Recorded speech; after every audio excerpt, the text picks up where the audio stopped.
राजस्थान की पवित्र धरती जहाँ राजाओं की तलवारें गूंजती थी, वहीं जन्म लेने वाली थी एक ऐसी आत्मा जिसका नाम सदियों तक भक्ति का प्रतीक बन जाएगा।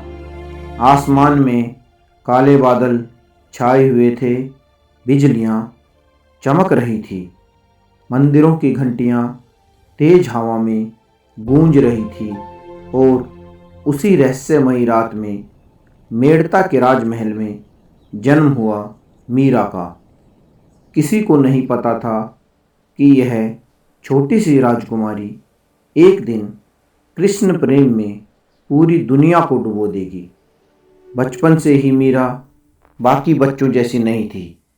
जहाँ बाकी बच्चे खेल खिलौनों से खेलते थे, वहीं मीरा घंटों कृष्ण की मूर्ति को निहारती रहती। एक दिन महल के आगे से एक बारात जा रही थी, तो मीरा ने अपनी माँ से पूछा, माँ, मेरा दूल्हा कौन होगा? माँ ने मुस्कुराकर पास रखी कृष्ण मूर्ति की ओर इशारा किया, यही तुम्हारे दूल्हे हैं। बस उसी पल से मीरा ने कृष्ण को अपना सब कुछ मान लिया। अब मीरा का हर दिन, हर सांस, हर धड़कन सिर्फ कृष्ण के नाम हो चुकी थी। वह दिन रात कृष्ण की मूर्ति के सामने बैठकर उसे घंटों निहारती रहती थी। जब मीरा सोती थी, तब भी कृष्ण की उस मूर्ति को अपने साथ लेकर सोती थी। जैसे ही वो सुबह उठती, पहले कृष्ण की मूर्ति का श्रृंगार करती, उसके बाद अपने हाथों से उसे भोग लगाती, घंटों उससे बातें करती रहती। उनका सारा जीवन कृष्ण पूजा में निकल रहा था। उनका पूरा दिन कृष्ण की मूर्ति से बातें करने में निकल जाता था। सभी राजमहल वाले उनको समझाकर परेशान हो चुके थे, लेकिन मीरा की भक्ति बढ़ती जा रही थी। एक दिन राजमहल के बाहर एक साधु आए। उनके हाथों में थी श्याम सुंदर कृष्ण की एक अत्यंत सुंदर मूर्ति।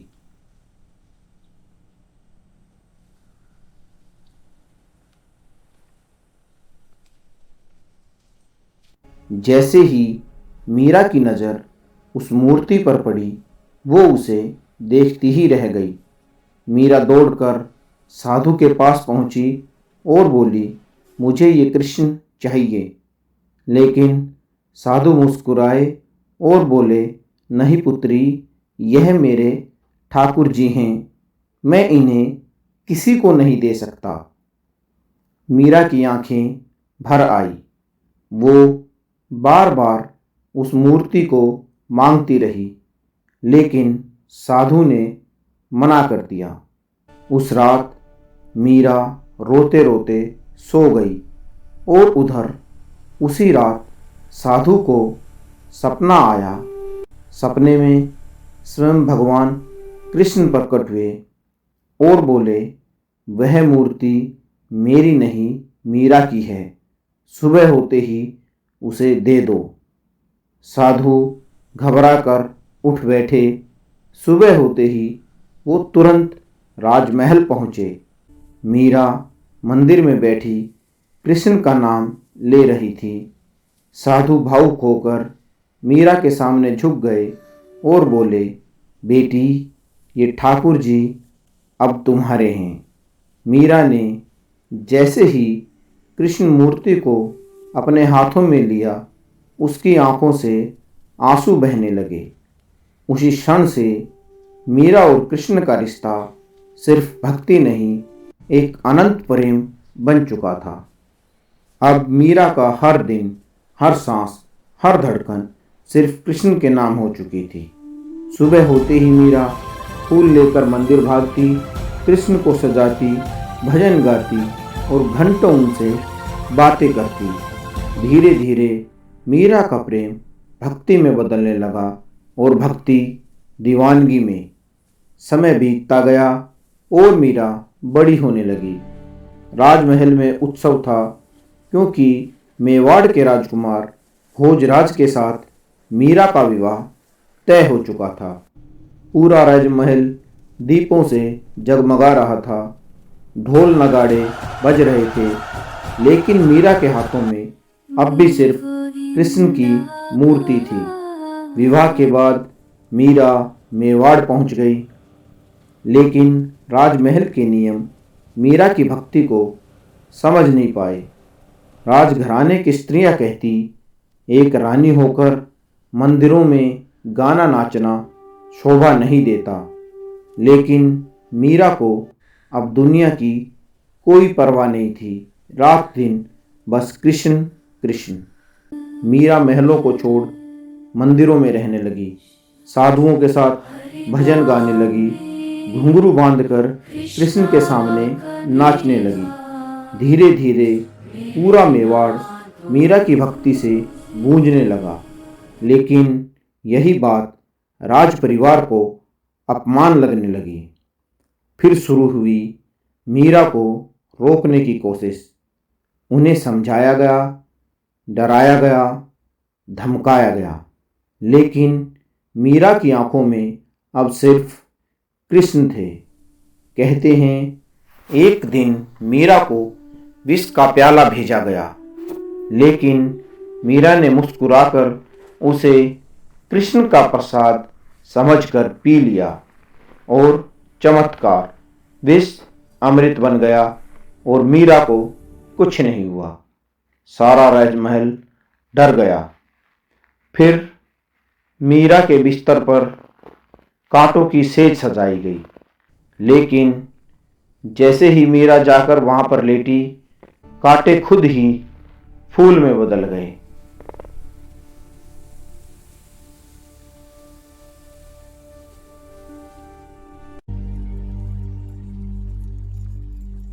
उसके बाद जब मीरा पूजा कर रही थी, तो मीरा की टोकरी में फूलों की जगह एक सांप रखकर भेजा गया।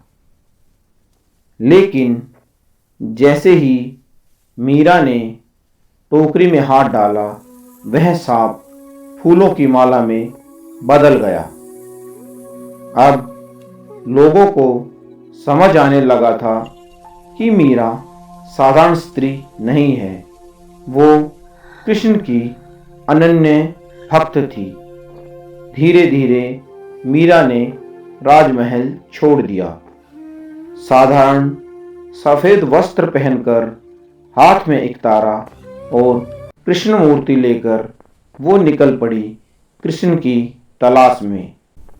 रेगिस्तान, गांव, मंदिर, जहां जहां मीरा गई, लोग उनकी भक्ति में डूबते चले गए।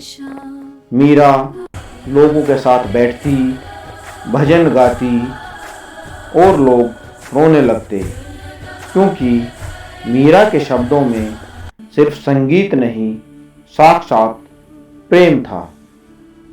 फिर एक दिन मीरा वृंदावन पहुंची, वही वृंदावन जहां कभी कृष्ण ने रास रचाया था। मीरा की आंखों से आंसू बहने लगे। वहां मीरा ने एक संत से मिलने की इच्छा जाहिर की, लेकिन संत ने संदेश भेजा, मैं स्त्रियों से नहीं मिलता। मीरा मुस्कुराई और जवाब दिया, मैं तो समझती थी वृंदावन में केवल कृष्ण ही पुरुष हैं। यह सुनते ही संत स्तब्ध रह गए।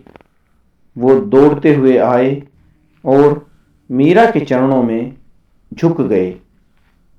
अब मीरा की भक्ति पूरे भारत में फैल चुकी थी और फिर मीरा द्वारका पहुंची, रणछोड़ जी मंदिर, जहां दिन रात मीरा भजन गाती रही। लेकिन अब मीरा का विरह असहनीय हो चुका था। वह दिन रात कृष्ण की मूर्ति के सामने भजन गाती और एक रात रोते हुए मीरा ने कृष्ण से कहा, प्रभु अब और विरह सहा नहीं जाता। तभी मंदिर के विशाल द्वार अपने आप बंद होने लगे। बाहर खड़े लोग घबरा गए। पूरा मंदिर रहस्यमय शांति में डूब गया। कुछ समय बाद जब मंदिर के द्वार खुले तो वहां कृष्ण मूर्ति के सामने सिर्फ मीरा की साड़ी पड़ी थी। मीरा गायब हो चुकी थी। लोग रोने लगे, जयकारे गूंज उठे, मीरा कृष्ण की जय। और उसी क्षण आकाश दिव्य प्रकाश से भर गया और कहते हैं उस प्रकाश में कृष्ण की मुस्कुराती छवि दिखाई दी। मीरा की आवाज गूंज रही थी। धीरे धीरे पूरा दृश्य सफेद प्रकाश में विलीन हो गया, लेकिन मीरा की भक्ति आज भी जीवित है। हर मंदिर में, हर भजन में, हर कृष्ण भक्त के दिल में। मीरा आज भी कहती है, अगर प्रेम सच्चा हो तो भगवान भी मिलने आ जाते हैं।